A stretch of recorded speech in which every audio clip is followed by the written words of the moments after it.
Halo guys, selamat datang kembali di channel ini. Bayangkan kalian lagi jalan malam di jalan protokol Jakarta. Tiba-tiba nemu dua kardus besar yang bau busuk banget. Kalian buka dan yang keluar bukan sampah tapi potongan mayat manusia yang dipotong rapi seperti kambing guling. Ini bukan cerita fiksi atau film horor.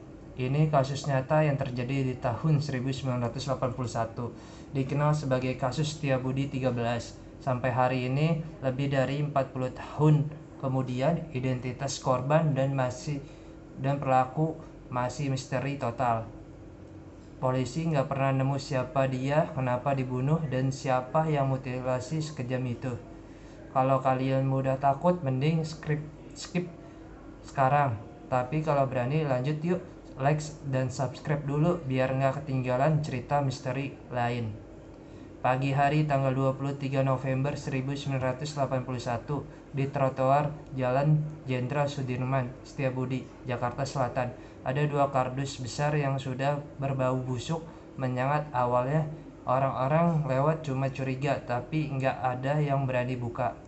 Akhirnya dua pemulung yang lagi nyari barang bekas mendekat dan membuka kardus itu.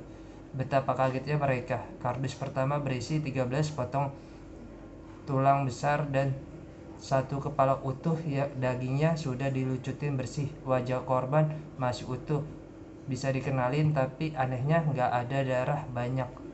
Kardus kedua 180 potong daging kecil-kecil, isinya perut dan organ yang dipotong rapi. Total mayat ini dipotong jadi ratusan bagian.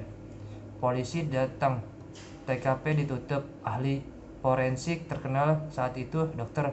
Munim Idris, yang autopsi bilang, ini pembunuhan paling brutal dan sistematis yang pernah saya tanganin. Korban laki-laki umur sekitar 18-23 tahun, tinggi 170 cm, tubuh atletis, dibunuh dengan cara dipotong hidup-hidup atau setelah mati. Tapi rapi banget, seperti dilakukan oleh orang profesional, mungkin dokter bedah atau tukang jagal berpengalaman.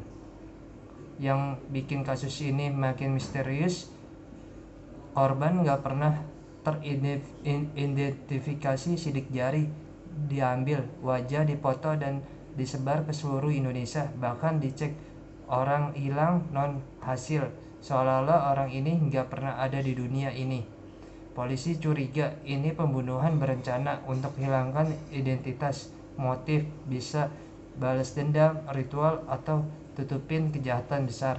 Ada teori korban dari kalangan elit atau terlibat kasus sensitif saat itu.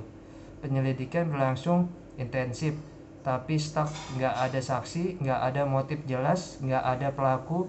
Korban akhirnya dikubur di TPU Tegal Alur tanpa nama.